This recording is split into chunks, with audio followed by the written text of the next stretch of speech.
Today on 2+U Nevada. What's so great about a competition like this is it takes the learning into doing. And it's amazing. The students get to show their artistic sides, and they have to work on skills like time management, deadlines, filming, different techniques with that. So it's really the bridge of learning and doing. Getting creative with photography and film. The Reno FFX 2026 Film Festival is accepting submissions and sponsorships right now. We sit down with students who talk about the real-world lessons learned through this festival. We're a moving company, so we're not professional heroes by any means, but to listen to the dash cam and watch the dash cam footage of the crew. Oh my God, that's her. Yeah. Is it really? Yep, that's her. An absolutely amazing story out of Arizona where folks come together to rescue a young child who was reported as kidnapped. Plus, I think that people don't become successful because of the yeses in their lives, it's because of the nos. So many lessons coming out of Team USA's athletes in Milan Cortina. You're watching 2+U Nevada. It's home. Put everything back in your house the way you like it. With community and family. And this really is a family affair. It's local food. Had that draw with in mind, capers. It's health and wellness.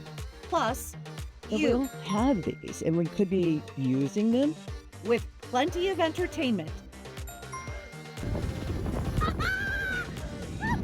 2+U Nevada, brought to you by 911 Restoration. Thank you for joining us for this edition of 2+U Nevada. I'm Sarah Johns, your host. Oh my goodness, was this the most inspiring weekend in American athletics ever? We have to talk hockey for a minute. First the women on Friday, and then the men yesterday, winning gold for the United States and beating Canada in both games with nail biters. Yesterday, the kids, Dave and I, woke up and watched the men, and all of us had tears in our eyes to see these men celebrate as a team and as a family. Later yesterday, we watched the movie Miracle, which told the story of the last time USA men won gold in hockey, the 1980 Olympics at Lake Placid, New York. It's hard to believe the games are over, but so many inspiring stories continue to come out of Italy, including Lindsey Vonn, who just this morning revealed that she almost had to have her leg amputated. Check out her Instagram story to hear how her doctor saved her leg. It is fascinating. We have a fantastic show for you today. Don't go anywhere. Thank you for joining us today for 2+U Nevada.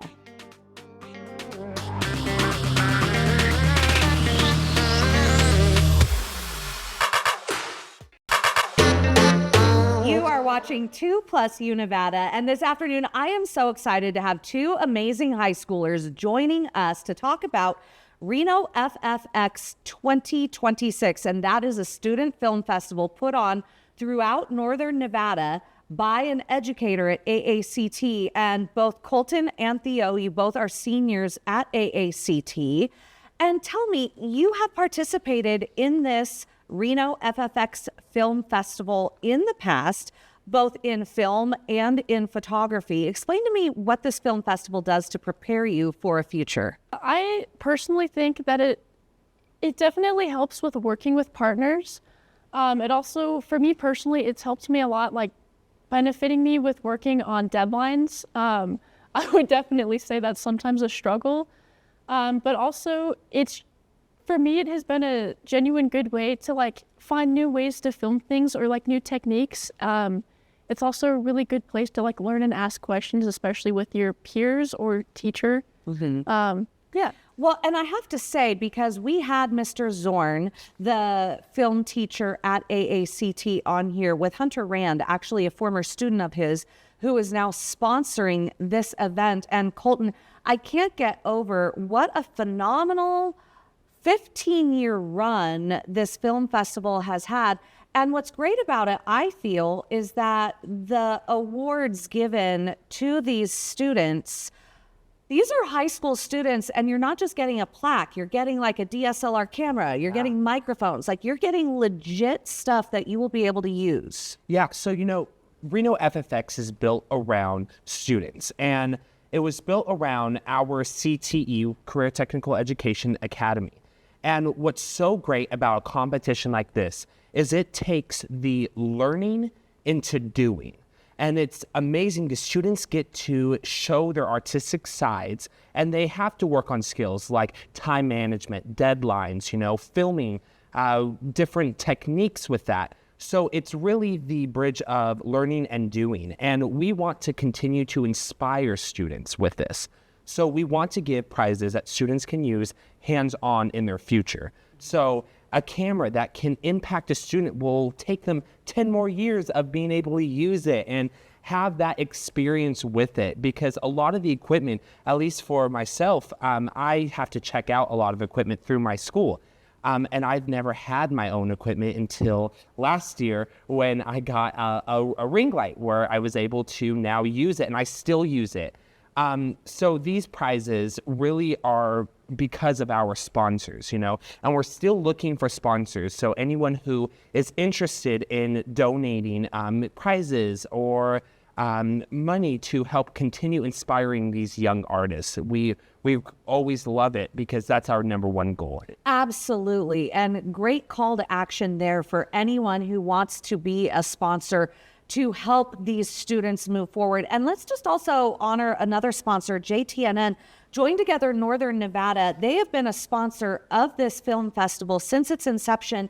And Theo, let's talk about, there is a PSA competition or category in this competition where the participants in this competition can put together a PSA having to do with Join Together Northern Nevada's motto, which is reducing or eliminating drug use. Let's go into that PSA component. Okay, so the theme this year is self-help behaviors and the effects of drug abuse. Students are required to make a 30-second promo, no less or no longer. And we've had animated ones in the past, or we've had ones with actual people and actors. Yeah. And then the winners, they get $1,000. They get $1,000 reward at the end for winning this competition. I just think that's absolutely phenomenal. But there are other categories as well. We've got short film, any genre, experimental film, music video, documentary short, news package, which I can speak from knowledge that we have people working here at KTVN who were students of Mr. Zorn, animation, short films, PSAs, and Category X. So for anyone who's interested in applying and joining this competition, there are 2 deadlines to remember. So Theo, you are in charge of the film submissions, and Colton, you are in charge of the photo submissions, and then both will be awarded. The main event is May 15th at the Reno Public Market.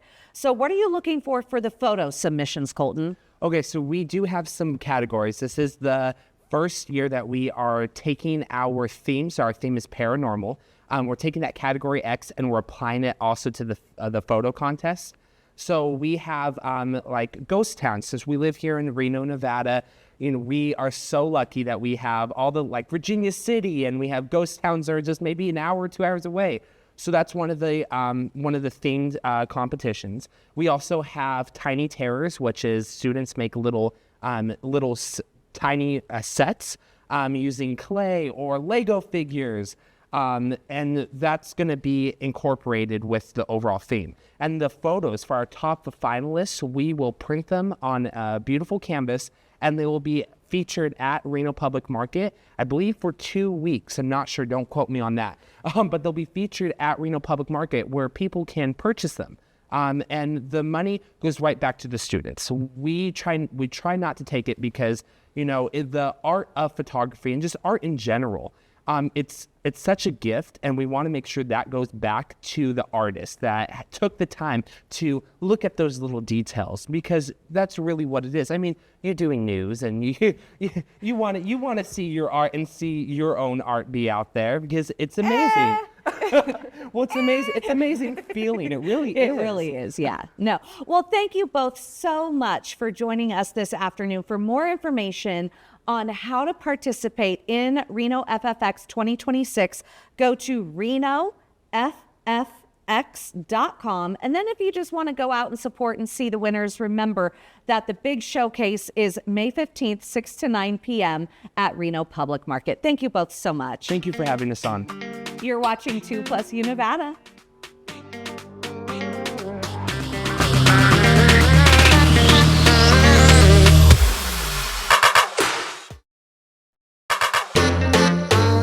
You are watching 2+ U Nevada. This afternoon, we have Megan Kay back with us. I'm so glad you're here. Of course, manager of Living with Fire through the University of Nevada's Cooperative Extension. And even though it's the beginning of the year and we actually just recently had some rain, we're talking about wildfire, and that's super, super important. Yeah. So where we live, wildfires is a fact of life. You know, we live in a wildfire-prone region, and yes, we are kind of in an off season right now. We're getting some precipitation. Hopefully, we get more precipitation. Yes, hopefully. But you know, the way that our cycles run, fire is part of. It's a fact of life where we live. So it's important to be thinking about it and preparing for it, even in the winter. So the Cooperative Extension and Living with Fire is having a summit, and you told me this isn't the first year that you've done it, but it's gaining in popularity, and probably because folks at home are now realizing how important it is to be fire aware. Yeah. So, you know, we have a lot of, you know, research-based practices that people can learn about, like with defensible space and home hardening, and those are all, that's like the foundation of this work. These are the things you need to know to become fire adapted, what we call it. But actually getting that work done requires community building and making connections and establishing relationships with your neighbors, and also potential partners within the community. Could be your fire department, could be emergency management, could be local business, could be your church group. There's just, you know, everyone has a role to play when it comes to staying safe and being fire adapted. So this summit is meant to be a convening for all of those different partners and hopefully generate some ideas and some initiatives that come out of it. So let's talk specifics. This summit is later in February, and it's 2 days, and there are several topics each day that will be covered by subject matter experts. So what are some of the topics that we're going to be seeing? So I'm glad you brought that up. So the 2 days kind of have distinct themes. The first day is really rooted in the work that's being done on the grassroots level. So we're highlighting projects that community members have initiated. So we've got a lot of a few Firewise community leaders from in Northern Nevada. Yeah. And we've talked about Firewise. So for folks at home, my parents are in a Firewise community, and it's where neighbors really get together and establish and have meetings, and it's very organized. Yeah. But I don't want to speak out of turn, but doesn't being a Firewise community also help you with insurance? Because insurance folks will go, oh, this is a neighborhood that is Firewise. That's the idea. So that's hopefully one of the perks that you get out of it. But what it is a pathway for communities and kind of a checklist that they can follow to organize, and it will hopefully yield a safer community that, you know, this community has done some work to reduce their risk, and hopefully you see some impacts on the insurance side as well. That being said, the insurance issue is a moving target. We are going to address that at the summit a little bit. So let's talk about that. You said that's what, day 2 that we're talking about insurance? Exactly. So day 2 is more of like the macro view of what's going on nationally, also regionally, but on a big picture. So not the grassroots, but kind of the top down. So what are land management agencies, what are fire departments and our fire chiefs, and also legislatively what's kind of happening around wildfire. And that has a lot of implications with insurance. There was a new assembly bill that was passed, AB 376, that directly relates to wildfire insurance. So we're going to unpack that a little bit. And we've got some subject matter experts on day 2 to hopefully answer some questions about that and what that could potentially mean for folks. So that's definitely a highlight if people have questions about insurance. You were giving me some little tidbits about this assembly bill, and I was like, dang, I need to learn more about this. Yeah, I mean, there are some articles about it that have been written in the Reno Gazette Journal. People can reference. They can go look at the text of the bill. But we're all kind of learning about it, and so that's why we're hoping to address some of the questions about it at the summit for sure. I'm not definitely an expert on the legislation, but But you'll have the experts there. We'll have the experts there, yeah. And we'll be facilitating a discussion about it in the Q&A. So people, if they have some burning questions, then they can come and I'm just saying, if they have some burning questions, they can come and get on the mic and ask the subject matter experts themselves. That's fantastic. Okay, so who should be attending this summit? So the summit's really open to anyone. It's free, and we've got some generous sponsors this year that are making it so that we can provide food, which is great. So, and you can check out the sponsors on our website. But I would say if you have any interest in making your community safer, this summit is for you. But it's particularly geared towards folks who have already play an active role as community leaders, and maybe we're hoping that they can leverage their work into making their communities more wildfire safe. So we're talking if you're on your HOA board, if you're any sort of leadership within your community, or if you're just looking around and you realize, hey, my community is at risk and we need to do something about it. Maybe I could be the first person to initiate that. This summit is for you for sure. And we're also we also invite all of our nonprofit and fire partners. So we have some emergency management, fire district, and lots of consultants and contractors in the room too. So it's people from the private sector who, if you're like, okay, I want to get some work done, who do I turn to? We'll have some of those folks in the room too that can hopefully offer some guidance. Oh, Megan, that's fantastic. Okay, so I referenced that this is happening later in February. Give us the 2 dates.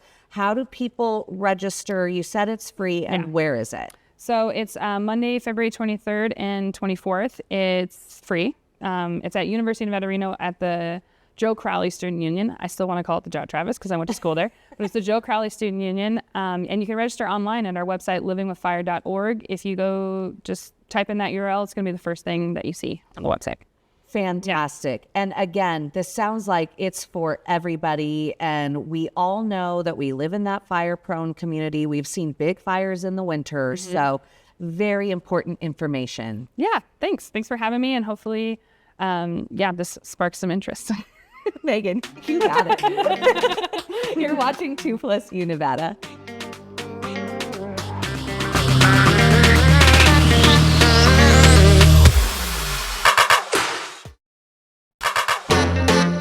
You are watching 2+ Nevada, and I am joined this afternoon by two amazing women who are doing so much good in our community. Sheila Capurro, member, and Denise Yan, a chair of Loving Laps. Now, ladies, you were just describing to me where Loving Laps comes in the hierarchy of this volunteer, let's call it wedding cake. So we've got neighbors, newcomers, and neighbors is the big base of the cake. That's the main group.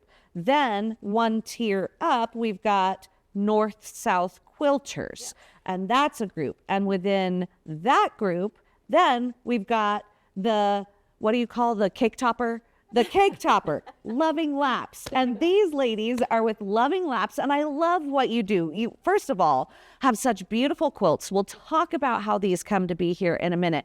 But you deliver these quilts, and in fact, you just donated 350 quilts. It's on Tuesday. So earlier in the year, you donated 350 quilts to Sheila. Explain to me who you deliver these to.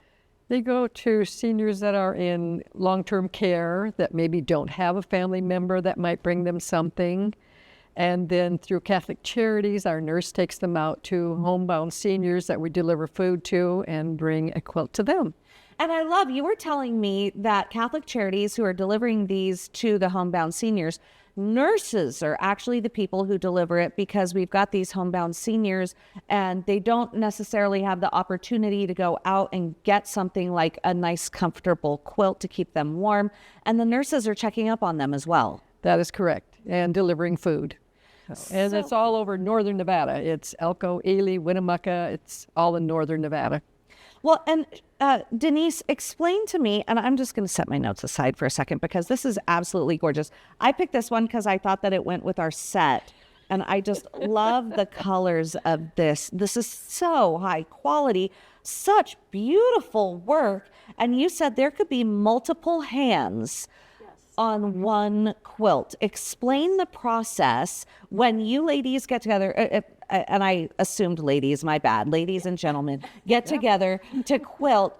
You meet once a month, and multiple hands make a blanket. Explain what goes into this. So we do meet once a month on the first Tuesday, and for the day. And people can bring sewing machines if they want to actually put together a quilt top. They can come and help us match fabrics. It takes a lot to coordinate all the fabrics for a quilt. Yes, because I mean, this obviously has a specific, but these are gorgeous too. Here, hold that one up for people to see. So this one is lovely too. And so you're matching the fabrics. So you all get together as a group and you're setting these all aside. Okay, so here's my question. Because these are so beautiful and so well done. Do you have to be a good quilter to be a member of this group? If you want to just come and cut fabrics, you can do that. Or you can come and match fabrics. Like when someone brings a quilt top back, we need to find a backing for it. And we need to find a binding for it. And so the quilt top might be put together by one woman, then it's quilted by someone else, the binding's put on by someone else with the label. So a lot of hands touch the quilt before it's delivered. That is so really beautiful. And I love how you're doing this for good. How did that come about? How did it come about that you are giving this to seniors in care homes or homebound seniors? Well, about 20 years ago, another woman in our quilt club named Oma started the idea. And it's just been kind of going for years and years. And I've been doing it for about 8 years now. And the idea is to make sure that patients in long-term care facilities that don't have someone to bring them something get a quilt. And they're lap-size quilts. So, they don't take, it's not like making a king-size quilt. Right. So you don't have to be that experienced as a quilter. But, so we want to make sure that those people get them. And then the homebound seniors that Catholic Charities serve. For these seniors, if they're in wheelchairs, how does that work? Do you have specific sizes for anyone who might be sitting in a wheelchair? Well, that's why we do lap-size quilts. They're about 45 by 60. And so that works well if you're in a wheelchair or if you're not in a wheelchair. It's just a lap-size quilt. Okay, so now I'm going to ask a really silly question, but I imagine that a lot of this fabric is donated and that a lot of this is volunteer work, and these are not inexpensive quilts to make. So could someone who might have a drawer full of material commission a quilt from you guys on a donation basis? So then that way a quilt that you make me and my child could then benefit your group if I pay you for it. How does that work? We haven't done that, but all the fabrics are donated. Okay, so the only thing that we have to buy is the batting that goes in the quilts, and our quilt club pays for that. Okay. So if people want to donate my fabric, selfish attempt. Enough about your good work, but can you do this for me? No. No, really and truly, ladies, this is amazing. So all of this fabric is donated, and that's great too, because let's say that you are going through an elder parent's home who maybe not be as mobile anymore and not be a crafter anymore. If you're finding drawers full of material, or we know what it's like when you are a crafter and you've got a whole bunch of shelves of material, right, that you haven't gotten to in a decade, and you've decided you want to, re-up your inventory, they can donate that to you, right? Absolutely. How does someone go about doing that? Well, they could email me at lovinglaps@gmail.com. Okay. That's the best way to reach me, and I will certainly get back to them right away. Thank you both for everything that you are doing for the elders in our community. Thank you. Thanks for having us. You're watching 2+ U Nevada.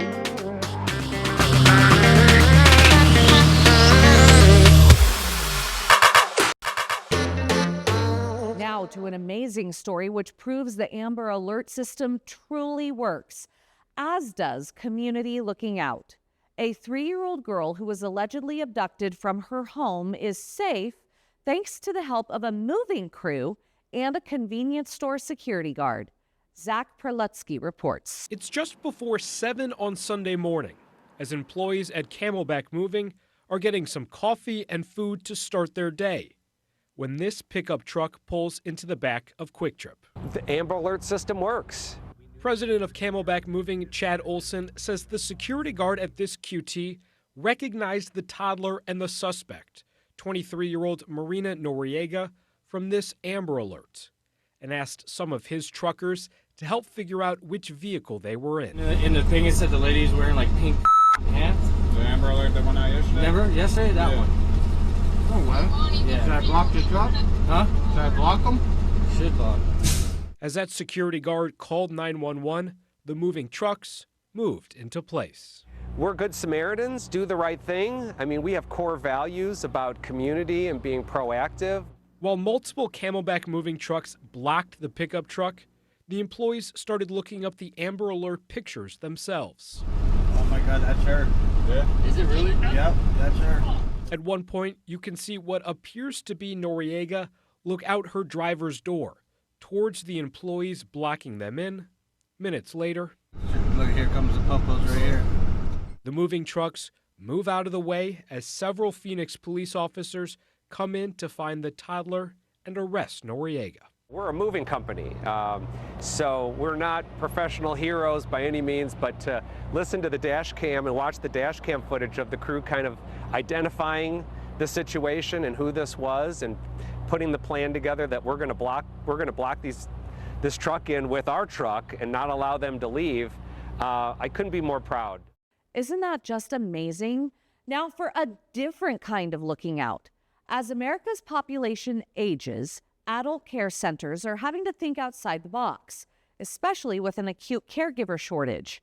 One care home in the Bay Area is turning to high-tech helpers. Itai Hod reports. Good job, Ms. Barrow. Over their lifetime, the people in this room have seen major advancements in technology, television, the internet, Neil Armstrong walking on the moon. But now, a different kind of giant leap. Meet Miroki.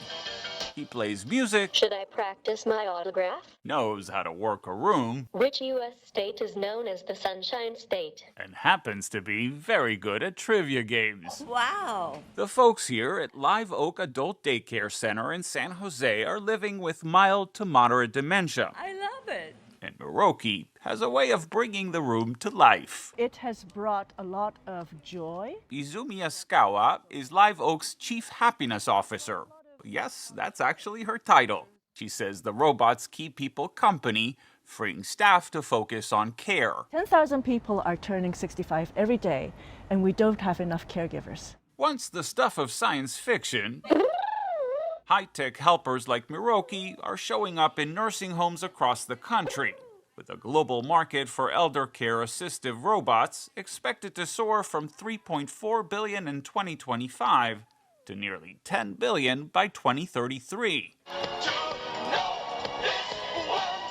These devices don't come cheap. Miroki, by French company Enchanted Tools, can cost up to $80,000. But judging by the reaction of 94-year-old Beryl Greensmith, Miroki has left quite the impression. It was a highlight of my life.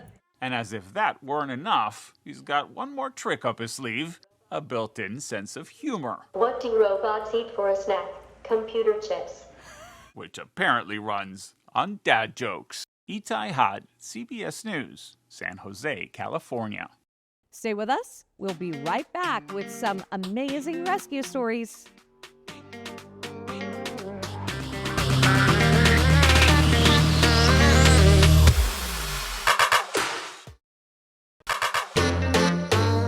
On Friday, we brought you the story of a dog abandoned at the Harry Reid International Airport down in Vegas. That actually happened several weeks ago, but Las Vegas Metro had just released information about the pup on social media last week. Turns out, a Metro police officer who assisted in JetBlue's rescue at the airport and his family adopted the dog. Nick Summer reports. We're just very excited to introduce the family to the new dog to our family. We're going to enjoy him. He's going to be very much loved. Abandoned and alone, JetBlue was discovered near a terminal, sparking outrage and heartbreak across the valley. Retriever Rescue of Las Vegas stepped in quickly, providing care and safety. This has been the most unbelievable thing I think that's ever happened to a rescue, to be honest, but for a dog. Danielle Roth with Retriever Rescue of Las Vegas says within days, thousands of adoption applications poured in from across the country and even internationally. A little over 10,000 emails, which clearly we can't respond to. We got 2,700 plus. They're still coming in. Applications for JetBlue. If JetBlue could talk, he might say this is where his travel plans changed for good. But instead of boarding a plane, he landed something even better, a forever home. To see how many people just saw a dog's face and was like, oh my gosh, who could abandon that?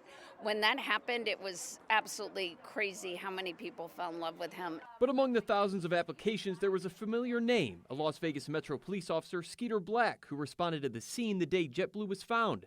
The officer, already an approved adopter through the rescue, had made sure JetBlue received help that day. It all lined up. He's a huge hero. I think his family couldn't deserve this more if they tried.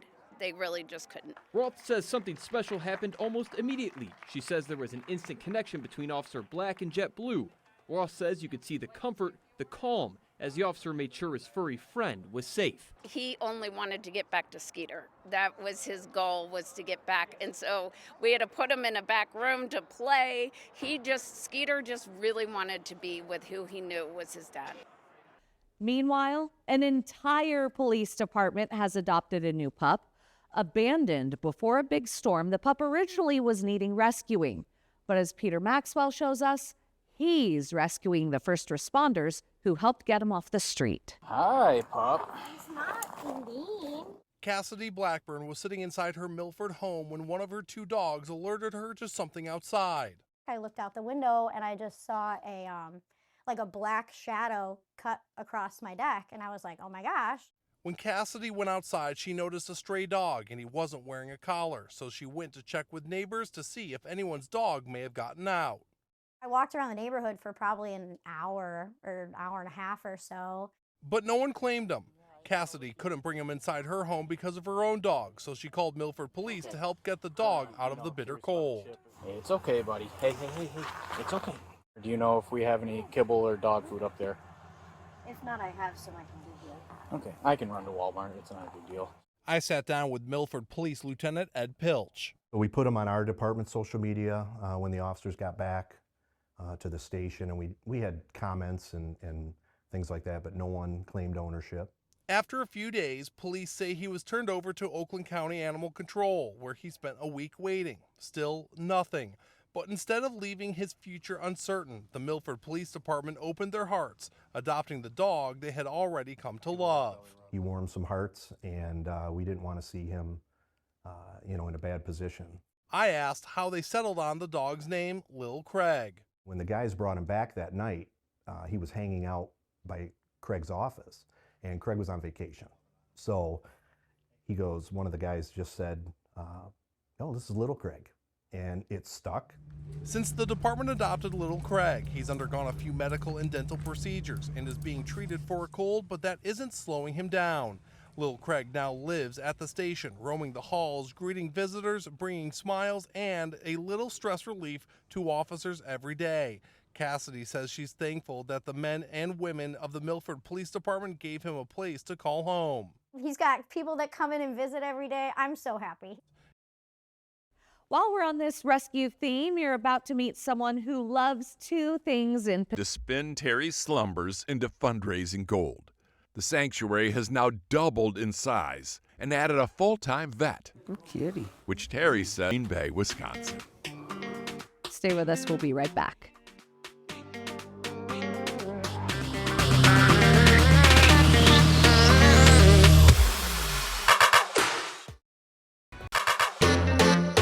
Are you a business or nonprofit and want to be featured on 2+ U Nevada? Have a Mom-to-Mom Monday, a Tried It Tuesday, or even a cute pic you just want to show us? The whole point of 2+ U Nevada is the plus you. You can send us your content by visiting our website. Head to 2news.com and click on 2+ U Nevada. Or you can email us at 2+UNevada@ktvn.com. Recently, the winners of the 2026 Product of the Year Awards were officially unveiled, highlighting the most innovative products, as chosen by 40,000 American shoppers. Among the winners, Dial Antibacterial plus Hydrating Liquid Hand Soap was named the top product in the hand soap category. In household cleaning, the Scrubbing Bubbles Easy Clean product line took home honors in the bathroom cleaning category. These award-winning products are now recognized as some of the most trusted and innovative on the market in 2026. Now, interestingly enough, the toothpaste winner is by a company I haven't heard of. So, not the types of toothpaste that you get free in dentist bags. TheraBreath toothpaste took home the prize. So, I'm going to have to check that one out. That's it for this edition of 2+ Nevada. Thank you for inviting us into your home this afternoon.